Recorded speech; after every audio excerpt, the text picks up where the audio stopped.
Imagine a world without grocery stores, without doctors on call, without police forces.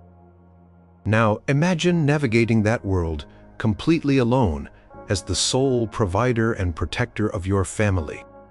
This wasn't a nightmare.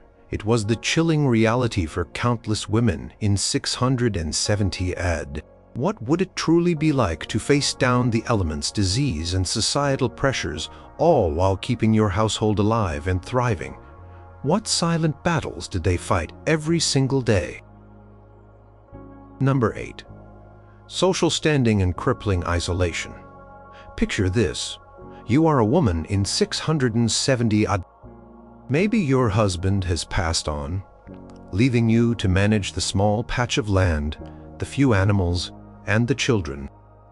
Or perhaps he never returned from a long journey, leaving you in limbo, neither wife nor widow. In a world utterly dependent on strong social bonds and the clear structure of family units, being a woman alone was like being cast adrift in a vast cold sea.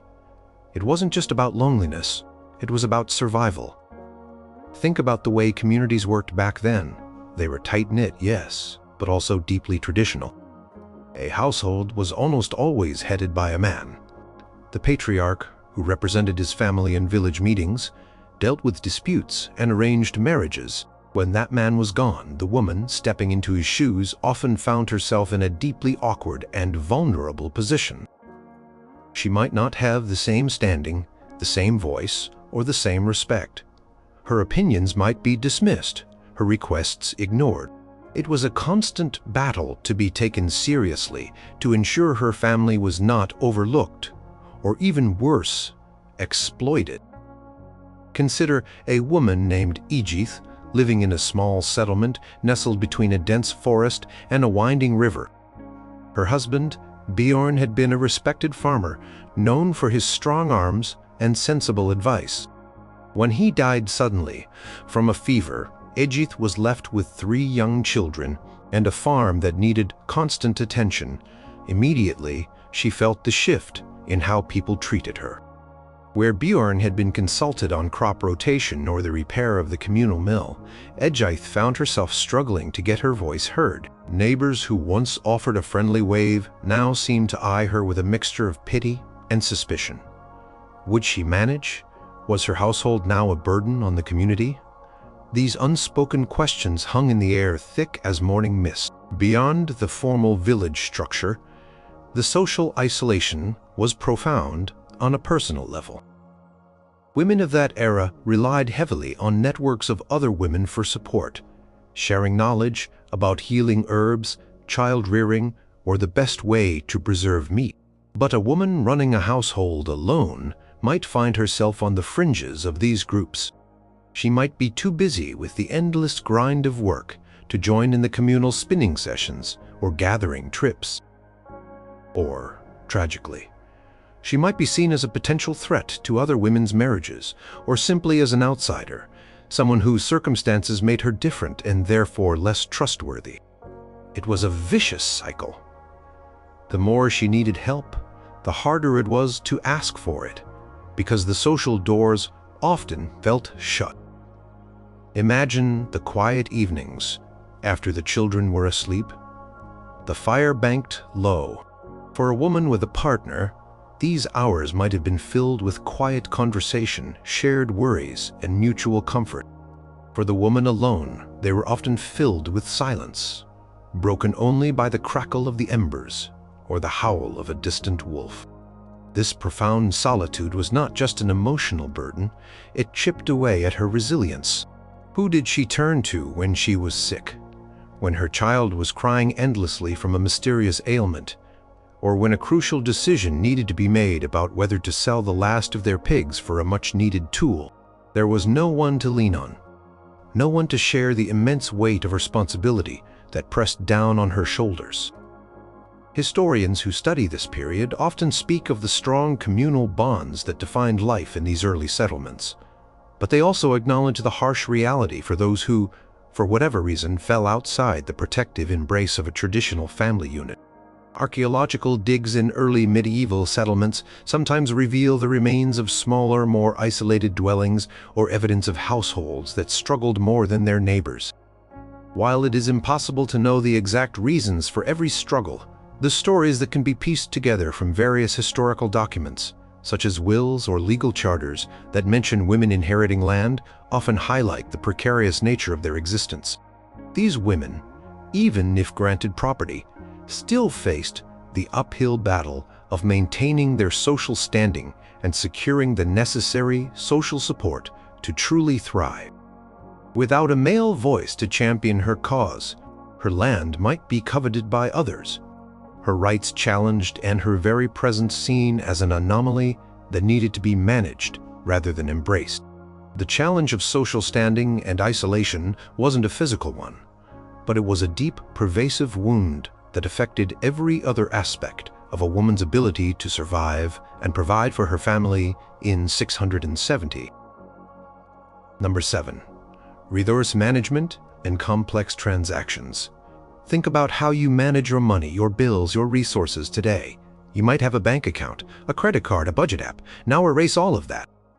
Imagine your entire household's survival depended on a delicate balance of what you could grow, what you could make, and what you could barter or trade. For a woman running a household alone in 670, managing these resources was a high-stakes, constantly evolving puzzle, often without the direct authority needed to secure the best deals or protect her family's future. Consider that currency, as we understand it today, was largely absent in many communities of 670, and transactions were often based on barter. If you needed a new plowshare, you might trade a certain amount of grain, a sheep, or some spun yarn. If you needed a specialist, like a blacksmith or a potter, you would exchange goods or labor for a woman alone. This was incredibly difficult. First, she had to assess what she had in surplus and what she desperately needed. This required a keen understanding of her household's current and future consumption. Too much stored grain might spoil. Too little meant starvation. Too many sheep might overgraze her land. Too few meant insufficient wool or meat for the winter. This delicate balance, without the buffer of a robust market or easy credit, was a constant source of anxiety. Beyond the immediate needs, there were larger transactions, like acquiring new land, selling a portion of a harvest to a merchant from a distant town, or arranging for a daughter's dowry. These were often complex negotiations, requiring not just shrewdness, but also a recognized position of authority. In a society where men typically held the power in such dealings, a woman might find herself at a severe disadvantage. Imagine trying to negotiate the sale of your grain to a male merchant from a larger town. He might dismiss your knowledge of prices, try to undervalue your goods, or simply refuse to deal with you directly, preferring to speak to a male relative or a community elder. Your reputation and the very survival of your family hung on your ability to navigate these often unfair and intimidating exchanges. Historians have pieced together glimpses of these challenges from various sources, including early land charters and legal codes. While some powerful women, often from noble families, were documented managing vast estates, the average woman leading a small household faced immense hurdles.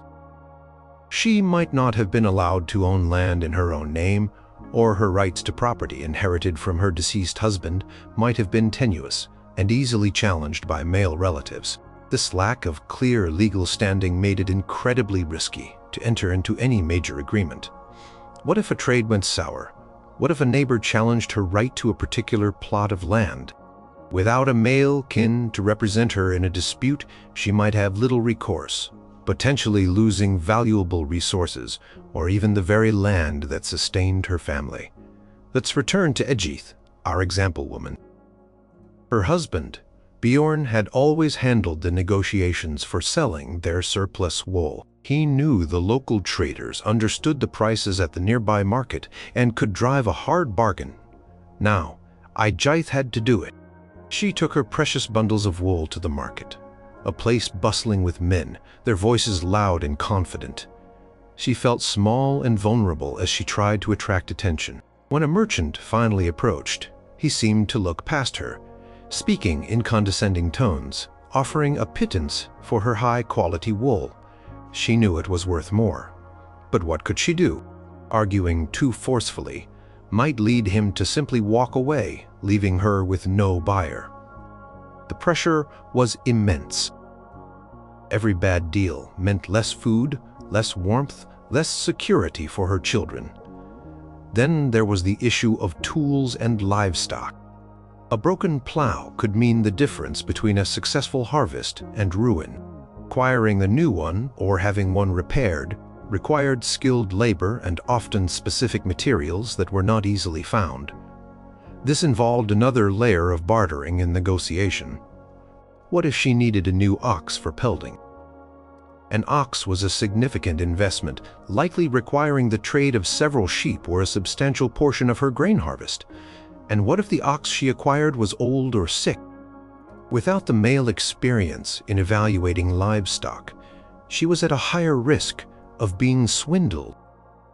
Consequences of such a mistake could be catastrophic, potentially condemning her family to a lean winter or even starvation. Even simple maintenance tasks, like repairing the roof of her small dwelling or mending a fence, required resources she might not possess. Specific types of wood, nails, or skilled labor. She had to manage her existing stores, weigh the cost of repairs against other urgent needs, and then, if necessary, enter into trade agreements with other villagers. Every decision was a gamble, every transaction a test of her resolve and ability to navigate a system not designed for her. Constant mental load of resource management combined with the social barriers made simply keeping her household afloat an exhausting and relentless battle against the odds. Number 6. Felstare and the relentless threat of illness. Imagine waking up with a searing fever, your body aching, your throat raw. Now imagine you are the only one in your household, and your small children are also showing signs of the same sickness. There are no doctors, no pharmacies, no emergency services. This was the terrifying reality for a woman running a household alone in 670. Add where the threat of illness was omnipresent and often a death sentence for individuals and entire families. Housestare in 670 added was rudimentary at best. Knowledge of medicinal plants, poultices, and basic bone setting was passed down through generations, often among women. But for serious illnesses, epidemics, or complex injuries, options were incredibly limited. Fevers, infections for minor cuts, childbirth complications, and countless other ailments that are easily treatable today were deadly. Imagine the panic and helplessness of watching your child sicken, their breathing becoming shallow, their skin burning with fever, and knowing there was little you could do beyond offering them cool water, a quiet space, and perhaps a handful of local herbs that might or might not ease their suffering. For a woman who was the sole caregiver, her own illness was a catastrophic event. If she became too weak to fetch water, gather firewood, or prepare food, the entire household quickly faced starvation and exposure. Who would care for her children? Who would tend to the hearth? There was no social safety net in the way we understand it. Neighbors might offer some temporary help out of charity, but they too had their own struggles and limited resources. The fear of falling ill or of her children falling ill was a constant, gnawing anxiety, a shadow over every moment of her life. Childbirth, a natural and joyous event in many cultures, was an extremely dangerous ordeal in this period. Without trained medical professionals, antiseptic practices, or emergency surgery, both mothers and infants faced incredibly high mortality rates. Many women would have experienced multiple pregnancies, and the loss of a child or even a partner during childbirth was not uncommon. For a woman alone, giving birth without the immediate support of a husband or a strong network of family elders would have been terrifying. Even if she had a midwife, the risks were immense, and if she herself survived, She then faced the immediate and monumental task of recovering from childbirth, while simultaneously caring for a newborn and her other children, all without respite. Consider the story of a young woman named Gaitha, whose husband had died in a skirmish with a rival clan. She was pregnant at the time, left to face the approaching winter and the arrival of her baby completely alone, save for her 2 young sons. The birth was difficult, lasting days, and Gaitha suffered a severe fever afterward. She lay on her straw bed, shivering despite the fire, her body racked with pain, unable to properly nurse her newborn or attend to her other children. Her eldest son, only 6 years old, bravely tried to fetch water and tend the fire, but it was a desperate situation. The sheer physical toll of childbirth, combined with the lack of proper rest and nutrition, made her vulnerable to infection, which could easily claim her life. Her survival depended on the fleeting visits of a kind neighbor who brought a thin broth and helped with the baby, but even that was not a guarantee of recovery. Beyond acute illnesses, there were chronic conditions, injuries from daily labor, and the ever-present threat of infections from cuts, animal bites, or unsanitary conditions. A simple broken bone, if not set correctly, could lead to lifelong disability, severely impacting a woman's ability to perform the rigorous physical tasks required to run her household. Tooth infection could swell and spread, leading to agonizing pain or even death. Contaminated water, spoiled food, and close living quarters meant that sickness could sweep through a household with terrifying speed. We know from skeletal remains found in early medieval burial grounds that life was hard, and many people suffered from various ailments, bone diseases, and nutritional deficiencies. For a woman alone, these everyday health challenges were compounded by the lack of anyone to take over her duties, even for a short time. While she recovered, every cough, every fever, every ache was a potential threat to the very existence of her family. Number 5. Childcare and relentless supervision. Imagine trying to raise a family of young children today completely alone without the support of schools, daycare, grandparents, or even a safe playground. Now strip away all modern conveniences, no running water, no electricity, no easy access to food, and the constant threat of wild animals or human dangers just beyond your doorstep. This was the monumental, ceaseless challenge of childcare for a woman running a household alone in 670 AD. It wasn't just about feeding and clothing them, it was about constant vigilance, survival skills, and preparing them for a harsh world, all while performing every other arduous task required for daily life. Children in 670 AD were not simply bundles of joy. They were future laborers, inheritors of the family legacy, and vulnerable beings, requiring constant protection. For a woman alone, the burden of their safety, health, and education fell entirely on her shoulders. Infants needed constant nursing and soothing. Toddlers were perpetually curious and prone to wandering into danger. The open fire, the sharp tools, the deep well, or the nearby forest with its unseen perils. Older children needed to be taught the essential skills for survival: how to identify edible plants, how to tend a garden, how to prepare food, how to mend clothing, or how to care for livestock. This wasn't merely schooling, it was a hands-on, never-ending apprenticeship in self-sufficiency, often conducted in the very places where danger lurked. Consider the daily routine. A woman might be grinding grain for hours, her back aching, her arms weary. While she worked, her toddlers would be exploring, potentially getting too close to the hearth or attempting to handle a sharp knife. She couldn't simply put them in a playpen or turn on a television. Her attention had to be constantly divided between the demanding physical labor and the watchful eye on her children. She might have a baby strapped to her back while she knelt to weed the garden, or be kneading dough with one hand while holding a crying infant with the other. There was no off switch, no moment of true quiet or rest. Accidents were incredibly common. A child wandering off into the woods could encounter wild animals or get lost in the dense undergrowth. A fall near the river could lead to drowning. A burn from the open fire was a constant threat. For a woman alone, the terror of such an event would have been overwhelming. She would be the one searching, the one performing what rudimentary first aid she could, the one bearing the crushing guilt if tragedy struck. There was no one to share the burden of worry, no one to help with the search, no one to offer comfort in the face of loss. We know from archaeological evidence and historical texts that infant and child mortality rates were horrifyingly high in this period. Many women would have experienced the heartbreak of losing multiple children. This knowledge would have hung heavy over every mother, making the constant vigilance even more intense. Every cough, every fever, every bump or bruise would have sent a jolt of fear through her. Think about the psychological toll. The incessant demands of childcare, combined with the physical exhaustion of managing a household, would have been immense. There were no breaks, no moments of rest.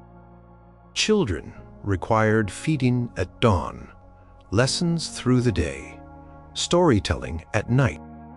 They needed comfort when they were scared, discipline when they misbehaved, and endless patience through their developmental stages. All of this while simultaneously milking a cow, churning butter, collecting eggs, mending clothes, preparing meals, and ensuring the dwelling was maintained. It was a juggling act performed without a safety net, under the constant pressure of ensuring the next generation's survival. A woman like Freya, recently widowed with 5 children ranging from an infant to a 10-year-old, would have faced this challenge head-on. The 10-year-old, a boy, would already be expected to contribute significantly to the household labor, learning from his mother the skills usually taught by a father or older male relative. But he was still a child, prone to distractions and requiring guidance. The younger ones were a whirlwind of energy. Freya had to teach her daughter how to spin yarn and prepare vegetables, her sons how to identify useful trees and how to handle tools, all while preventing the infant from crawling into the ashes of the fire. Every teaching moment was interwoven with her physical work, creating a rhythm of labor and instruction that never ceased. The responsibility for shaping these young lives, for ensuring they grew into capable adults who could survive in this challenging world, rested entirely on her weary shoulders. It was a profound and solitary burden, defining almost every waking moment. Number 4. Protection and personal safety in a perilous world. Imagine living in a place where your home has no locks, no alarm system, and no immediate police force to call. Now imagine you are a woman alone with children, in a landscape where threats lurk everywhere from wild animals to desperate humans and even rival groups. For a woman running a household alone in 670, the challenge of personal safety and the protection of her family was a terrifying, round-the-clock burden that had no easy solution. The world of 670 AD was, by modern standards, a very dangerous place. Settlements were often isolated, surrounded by dense forests, uncultivated land, or open plains. Wild animals like wolves, bears, and even wild boars posed a constant threat to livestock and humans alike, especially at night or when foraging for food. Simply venturing beyond the immediate safety of the dwelling could be perilous. A woman might be gathering berries or firewood, her back turned, unaware of the lurking danger just beyond the tree line. Without a strong man or a group of armed individuals to protect her, she was deeply vulnerable. Beyond the natural world, the human landscape was also unpredictable. While communities often functioned well, raids by rival clans, bandits, or even disillusioned warriors were not uncommon.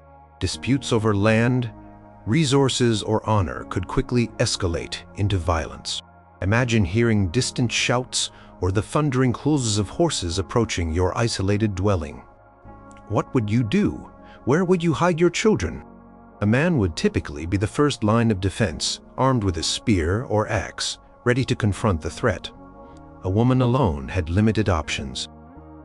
She might barricade her door, try to hide, or perhaps appeal to the mercy of her attackers, none of which offered any guarantee of safety. Historians and archaeologists, through the study of grave goods and settlement patterns, have revealed the prevalent role of warfare and conflict in early medieval societies. Fortified homesteads, strategically placed settlements, and the presence of weapons in burials all speak to a world where physical protection was paramount. For a woman without the customary male protector, this meant living with a heightened sense of vulnerability. She might have had to rely on the general protection offered by her village, but if her dwelling was on the outskirts, or if the village itself was overwhelmed, her family would be among the first to suffer. Consider the story of Bregu, whose husband had been killed during a border dispute, leaving her with a small, unfortified homestead. Every night, as the sun dipped below the horizon, a cold knot of fear would tighten in her stomach. She would check the makeshift fastenings on her door, listen intently to every rustle in the dark, and keep a small axe or a heavy club within reach. Her children, tucked into their straw beds, were completely dependent on her vigilance. What if a hungry wolf tried to break into the animal pen? What if a lone stranger, desperate and potentially dangerous, came seeking shelter? She had to be constantly alert, not just for her own sake, but for the precious lives entrusted to her care. This constant state of anxiety, this never-ending watchfulness, was an exhausting mental burden that added to her already overwhelming physical labors. Furthermore, there was the threat of exploitation within the community itself. A woman alone might be seen as easy prey for unscrupulous neighbors who might try to encroach on her land, steal her livestock, or simply intimidate her into giving up her rights. Without a male relative to stand up for her, to physically defend her property, she might be left with little recourse. The fear of having her meager resources plundered, or worse, her children harmed, would have been a constant shadow over her life.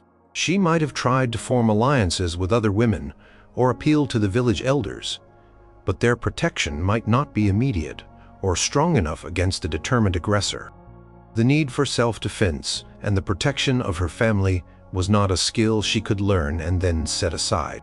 It was an ongoing, active responsibility that shaped her decisions, dictated her movements, and filled her thoughts.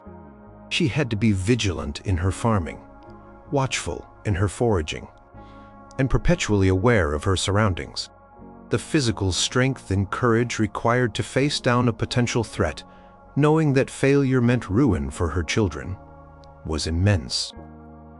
This profound lack of inherent safety, coupled with the absence of a male protector, made life for a woman running a household alone in 670 a terrifying daily gamble, where every moment was a test of her ability to keep her precious family safe from the many dangers that lurked in their harsh world. Number 3. Decision-making and the crushing weight of responsibility.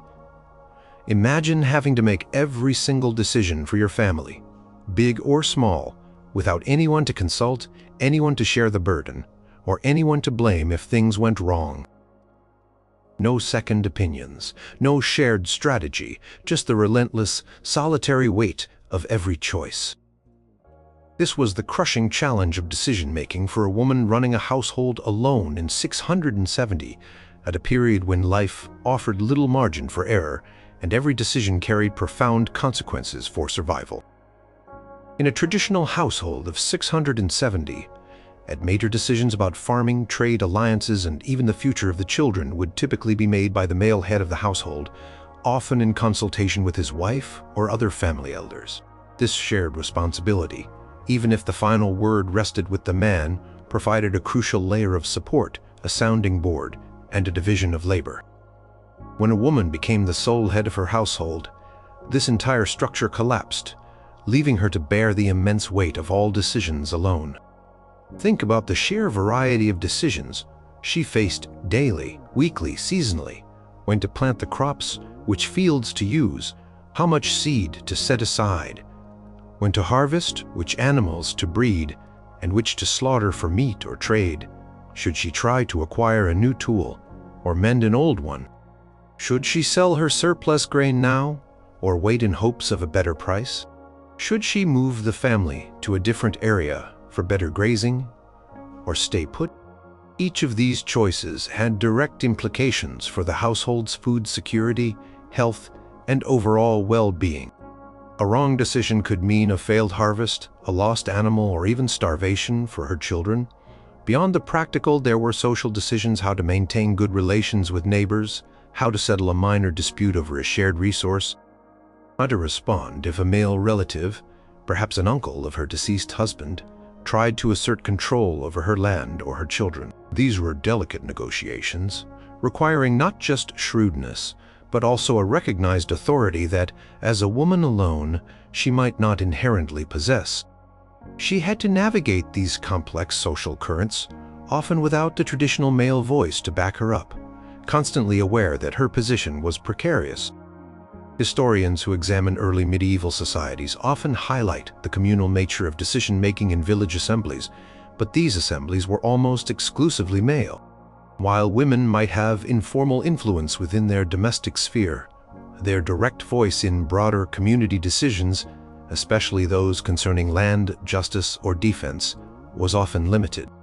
For a woman running her household alone, this meant she had to make her own internal decisions and then try to advocate for them in a system not designed to listen to her.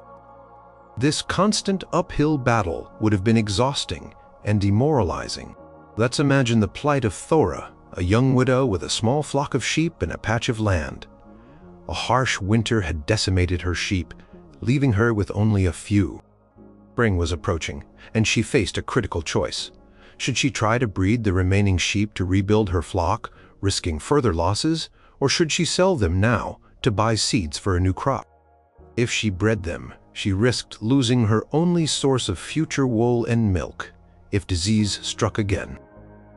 If she sold them, she might not have enough resources to sustain her family through the next year, leaving her without future income from the sheep. There was no clear right answer. No one to discuss the options with, no one to share the burden of the choice. The weight of her children's hunger, or their future security, rested entirely on her shoulders. Every night she would lie awake, turning the options over and over in her mind, the potential consequences of each decision looming large. Even seemingly minor decisions, like whether to repair a leaky roof or mend a worn garment, were fraught with complexity. She had to weigh the immediate need against the availability of materials, her own limited time, and the potential impact on other equally urgent tasks. What if she chose to repair the roof, only to find she lacked the tools for a more pressing issue, like a fence broken by a stray animal? Every choice was a trade-off, a zero-sum game, where resources were scarce and mistakes could be devastating. This constant mental strain, the relentless process of risk assessment and independent judgment, without the benefit of shared counsel or emotional support, was one of the most profound and exhausting challenges for a woman running a household alone in 670 AD. It was a silent, unceasing battle of wits against an unforgiving world where her wisdom or lack thereof directly determined the fate of her entire family. Number 2. Relentless physical labor and household maintenance.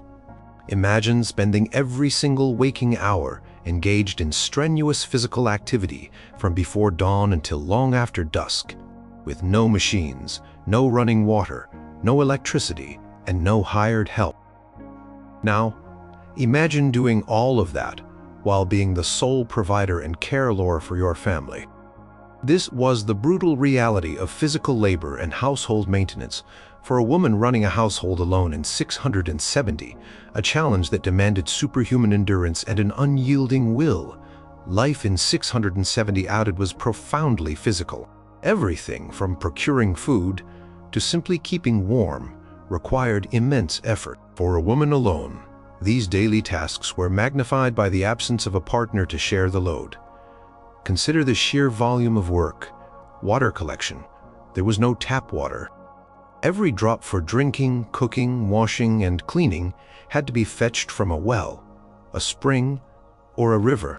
This often meant multiple trips a day, carrying heavy buckets or skin bags over uneven terrain, regardless of the weather. A household of 5 might need dozens of liters of water daily, meaning hours spent simply carrying water. Fuel gathering to keep warm, cook food, and heat water. A constant supply of firewood was essential. This involved chopping down trees, gathering fallen branches, and hauling heavy bundles back to the dwelling. This was dangerous, exhausting work, often done in deep forests or on difficult terrain. Food preparation. Grain had to be ground by hand, a back-breaking task using heavy millstones. Bread had to be baked, meat cured or smoked, vegetables stored. All food preparation was time-consuming and labor-intensive, from cleaning and dressing game to churning butter or making cheese. Clothing and textiles. There were no shops to buy clothes. Every garment had to be made from scratch. This involved processing raw wool or flax, cleaning, carding, spinning the fibers into yarn, then weaving the yarn into cloth on a loom. Then, the cloth had to be cut and sewn into clothing, often with dull needles and thick thread. This was a continuous, demanding process that could take months for a single tunic. Household chores. Keeping the dwelling clean, mending broken tools, repairing a leaky roof, tending to the animals, maintaining the small garden plot. These were all endless tasks. The dwelling itself, often made of wattle and daub or wood, required constant upkeep against the elements and pests. Think of Gifu, a woman left to manage her family and their small farm after her husband's death. Her day began before dawn. First, she would rekindle the fire, then milk the cow and goats. The milk then needed to be processed, some for drinking, some for cheese or butter, which required hours of churning. While the children slept, she might grind grain for the day's bread, the stone heavy under her hands. As the sun rose, she would feed the chickens and pigs, gather eggs, and then head to the fields. Plowing with an ox was incredibly demanding, even for a strong person, let alone a woman alone. Weeding, planting, and harvesting were all done by hand, under the beating sun or in the chilling rain. Then there was the constant repair. A fence might break, letting animals stray. The roof might leak during a storm, threatening to ruin her precious stored grain. Tool might snap, requiring her to find new materials or trade for a replacement. There was no handyman to call, no store to buy new parts. She had to figure out how to mend it herself or negotiate with a skilled craftsman for help, which, as we discussed, was a challenge in itself. The continuous need for repairs, combined with the primary production tasks, meant her work was never truly finished. Accounts from the period, though often written by men and focusing on male activities, implicitly reveal the immense physical labor required for daily survival. Archaeological digs unearthed tools for grinding, spinning, weaving, and farming, all testament to the manual labor that defined life for a woman alone. The physical strain was immense. Her body would ache constantly from the lifting, bending, carrying, and repetitive motions. Injuries were common, and as we discussed, help was scarce. The sheer exhaustion, day in and day out, without the relief of a partner's help or even a single day of rest, was a profound and debilitating challenge. Her strength, her resilience, and her sheer will to survive were tested to their absolute limits every single day, just to keep her small household functioning. Number 1. Food security and the daily struggle for sustenance. Imagine waking up every single day knowing that if you don't procure food, your family will starve. There's no grocery store, no fast food, no reliable market just around the corner. Every calorie consumed by your household has to be grown, gathered, hunted, or preserved by your own hands.